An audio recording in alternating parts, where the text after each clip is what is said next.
The other day, I was perusing Marketplace and I was looking at Royal Enfield Interceptors. By the way, if you guys have an Interceptor and you've put some serious miles on it, I would love to hear your thoughts about it in the comments. Anyways, I clicked on a totally bone stock Interceptor and I was reading the description, and in the description, this guy referred to it as a cafe racer. This got me thinking about what exactly a cafe racer is and how did we get to the point where the term is just apparently being applied to what is essentially a standard motorcycle. For whatever reason, performance and style have always gone hand in hand. There's a reason millionaires drive Ferraris and billionaires drive Civics. It's because millionaires have style and billionaires don't. Or maybe it's the opposite. Or it's because billionaires are less desperate for attention. Anyways, regardless of the era, whether it's the 1930s or the 50s or the 90s, the fastest, most aerodynamic, performance-driven motorcycles, and those who ride them, have always had a sort of aura to them. But prior to the 1960s, the fusion of style and performance had never come together quite like it did with the cafe racer movement. The spirit of the cafe racer, that is, the regular rider seeking out the thrill of speed, usually on a highly customized motorcycle made their own, that's always been a thing despite the term not coming about until about the 1960s. But the 50s would really lay the groundwork for this movement in quite a few ways. The first has to do with the motorcycles themselves. Performance bikes, especially out of Great Britain, were getting faster and faster thanks to companies like BSA, Norton, and Triumph, and even smaller companies like Vincent and Velocet. These manufacturers really pushed the boundaries of what a production motorcycle could be, in part due to the competition created by the Isle of Man TT race.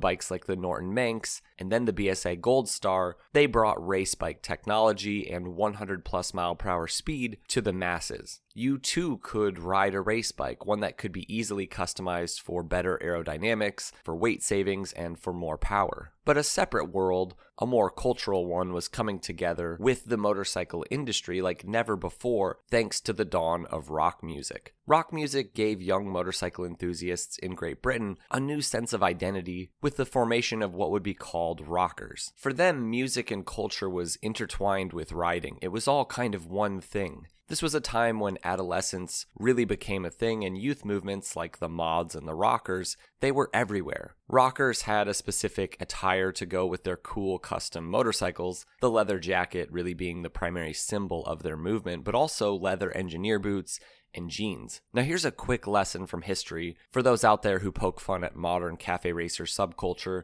and its sort of imitation of these older styles. The notion that these were, hardcore tough riders and that today it's all just cosplay. In all reality, the rockers were squeaky clean. Their favorite rides were the ones that took them to the next cafe to get a coffee, not to the next bar to get a drink. They didn't drink at all, really. Cafe racer culture going all the way back to the 50s with the rockers clad in leather. It's always been about style, guys, and that's okay. And so in some ways, the people pretending to look like they're in some sort of hardcore 1%er motorcycle club, they're the ones doing cosplay more. The term cafe racer or calf racer would come from the fact that cafes were these riders' favorite hangout spots, rockers racing upwards of 100 miles per hour to and from these spots around London. This was their favorite pastime. Of course, the place where all of this came together was the iconic Ace Café, located conveniently on the North Circular Road, which was prime for going fast. A motorcycle capable of 100 miles per hour or of the ton, ridden by a fearless rider, that had always been the benchmark in England going all the way back to Brough Superiors from, the 20s. But now in the 50s, these kinds of motorcycles were much more accessible. A new kind of British bike was emerging as a favorite among these rockers wishing to go fast,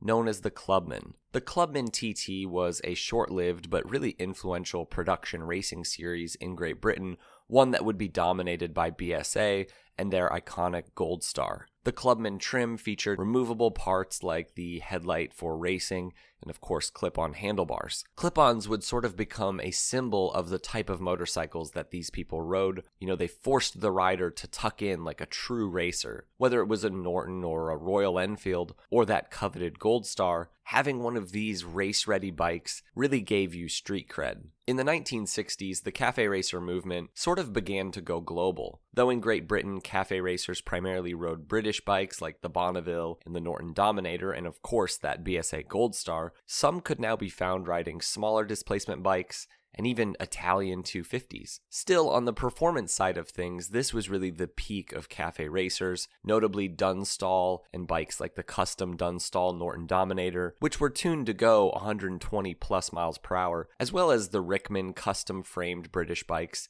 Even Royal Enfield got in on the trend with the Continental GT, which is, one of the great, iconic factory cafe racers from the 60s. The cafe racer became a kind of global style, not only for riders but also their motorcycles. In part, this is because of the rise of independent accessory suppliers, making it possible for riders everywhere to get their hands on everything from tuning parts to entire bodywork kits. Now any machine could really become a cafe racer. Japanese bikes, American bikes, motorcycles everywhere were being modified for performance and this specific cafe racer style. And quickly, the cafe racer was becoming one of the biggest custom motorcycle scenes right there alongside choppers. Around the time of the cafe racer's global expansion, a new platform for customization was becoming available to riders, that of the UJM, or Universal Japanese Motorcycles. Some of Japan's first big, influential motorcycles in the West were actually perfect for this type of customization and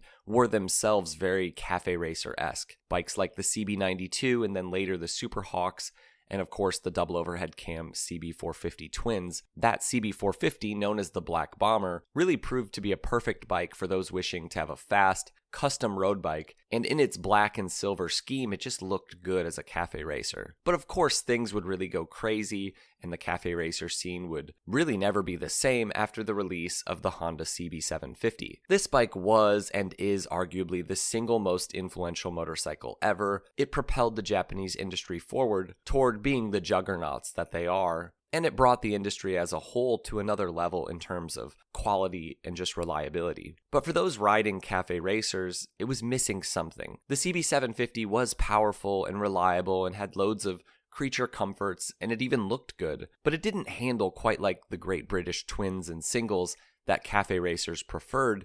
And so in the 70s, chassis suppliers would bring British-framed CB750s to the world. It was around this time that manufacturers also decided that they wanted a piece of the action. This manifested itself in production motorcycles, but they also started to look more like race bikes, and we even got some bikes like from Harley-Davidson that were essentially meant to imitate this look of the cafe racers. In the 1970s, European manufacturers began to bring this element of style to their production bikes, with companies like Ducati and Laverda and MV Agusta and Moto Guzzi and even BMW bringing out kind of race-ready production bikes. Well, they at least looked like it. The beautiful 750SS and R90S had unmistakable cafe racer influence. Perhaps no production motorcycle from this era holds the same level of appeal as a cafe racer as the MV Agusta 750S, with a price tag of a small house. This one wasn't one that you would see often at the Ace Café or at pubs here in America, but it really was a factory cafe racer. But as the 70s progressed into the 80s, this scene really began to diminish with the rise of fully fared sport bikes. Think motorcycles like the Suzuki GSXR 750 and Kawasaki Ninja 900. These motorcycles gave riders superior performance straight from the factory. They were, in essence, modern cafe racers. But that kind of raw, stripped-down aesthetic of the cafe racer was overshadowed at this point by high-tech motorcycles that were built for racing and high-speed touring. And it appeared at this time as though the cafe racer itself was dead. A long-lost trend that would be no different than, say, board track racers or dustbin fairing bikes. There was still a small custom scene of people turning old bikes into cafe racers, but when I say small, I mean small. Very few were doing this through the 80s and 90s. While at this time, the chopper scene really grew as the custom scene. But I don't think that anyone could have predicted the way in which cafe racers would make a comeback. As the horsepower war raged on, motorcycles got faster and faster, and we saw the rise of the superbike and the hyperbike. And some riders became disillusioned with these motorcycles. Sure, they did embody, in at least some sense, the spirit of the original cafe racers.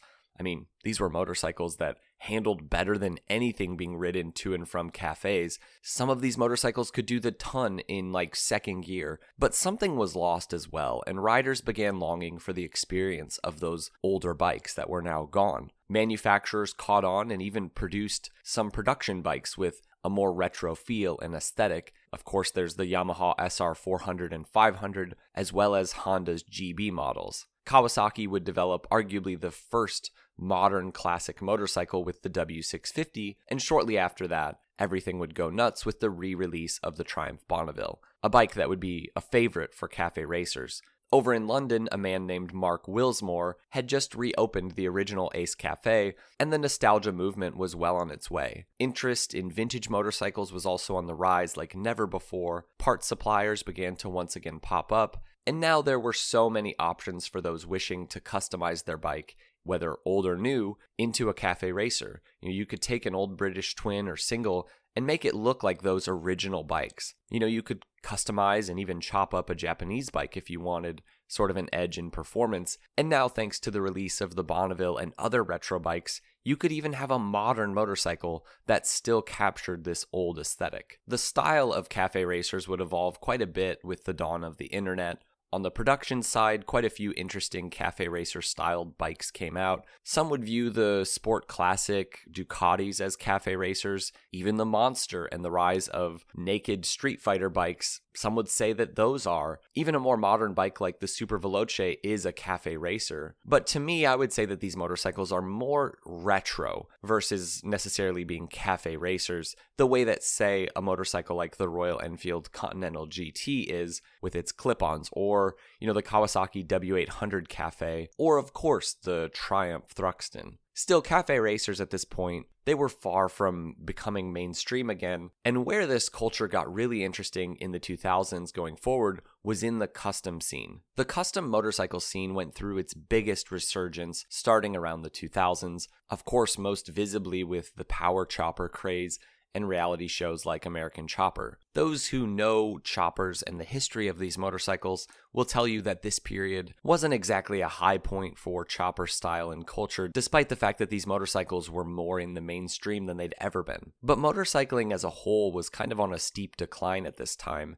and it seemed as though the spirit of the cafe racer was gone. That notion that, motorcycles are kind of a gateway for youth rebellion. The general motorcycle population was aging at this time, but an underground movement was growing, shown specifically on early motorcycle blogs. Young guys were building cafe racers again, and these blogs showed their creations, except now instead of just taking a production bike and throwing on clip-ons, these builders were going all out, making entirely custom, creative, beautiful motorcycles built in the cafe racer design language. Now, these custom bikes really stood out from, say, the flashy, kind of overdone customs from the likes of American Chopper, and in many ways they were less confined to one specific type of design. You were really free to make whatever you wanted. One builder really stands out in Deus Ex Machina, which is Latin for God from the Machine, founded in 2006 in Australia by Carby Tuckwell. Deus really took the DIY cafe racer ethos that was so prevalent way back in the 50s and 60s, and they blended it with modern aesthetics and branding and kind of more of a lifestyle-oriented approach. And in doing so, they helped revive and redefine cafe racer culture for a new generation of riders, artists, and enthusiasts. Before Deus, cafe racers were mostly the domain of hardcore vintage bike builders. The subculture was niche and underground. People were working on old Triumphs and BSAs and Nortons, but Deus brought cafe racers into the mainstream, in part because they began customizing all kinds of bikes, from, Yamaha SRs to Honda CBs to Ducati Sport Classics. They showcased their builds with high-quality photography and branding. They introduced a mix of surf, skate, and motorcycle culture, and this really made cafe racers once again part of, a larger kind of lifestyle. The result was that more young riders and non-traditional bikers became interested in motorcycles again, not just as motorcycles, but as artistic expressions. Before Deus, most custom motorcycle shops focused on Harleys and choppers, but Deus made these lightweight, stripped-down cafe racers and scramblers and brat-style bikes, and they really created a new trend. They inspired builders like Classified Moto, known for their retro modern cafe racer builds. Of course, Wrench Monkeys, who were kind of pioneers of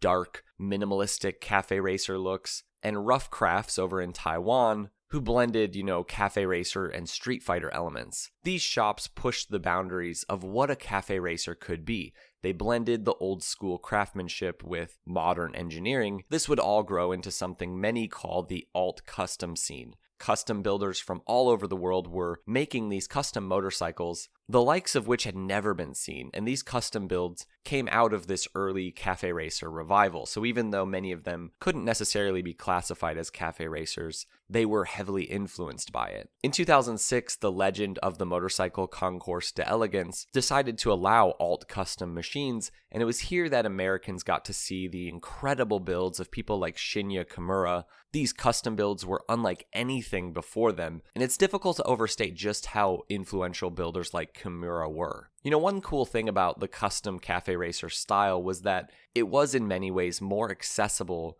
to regular builders than that of choppers.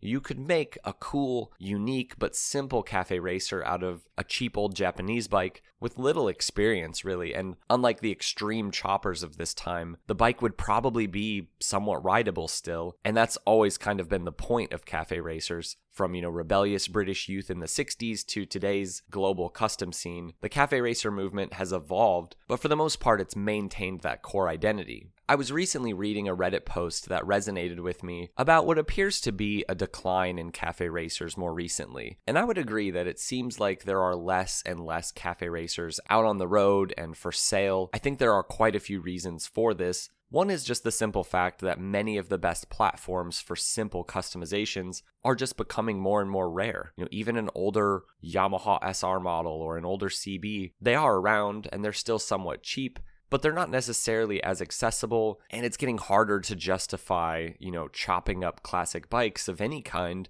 when they're becoming more rare. And in some ways, the stripped back classic bikes of the 70s, they're the last vintage motorcycles that can really be customized to be cafe racers.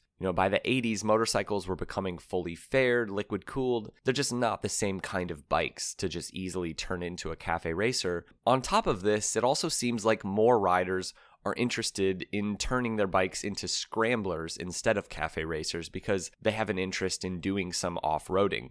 So, the knobby tire, high pipe look just fits what they're actually doing in terms of riding more than low handlebars and rear sets. And I think this really shows on the production side. Scramblers are so popular, while few riders are picking, for example, the W800 Cafe version, and this even shows with the Royal Enfield twins. The standard Interceptor far outsells the Continental GT. It's not even close. The point is, these things evolve. Even if there is a bit of a downturn in the popularity of building and owning some variation of a cafe racer, the spirit behind this movement, it seems to be somewhat indestructible. There are still cafe racer builders out there doing it on a professional level as well as laymen, but still the decline is pretty obvious. So I guess the question is just what will be the next resurgence of the cafe racer thing? I would love to hear your guys' thoughts. Have you owned or built your own cafe racer? Let us know in the comments below, and until next time, ride safe.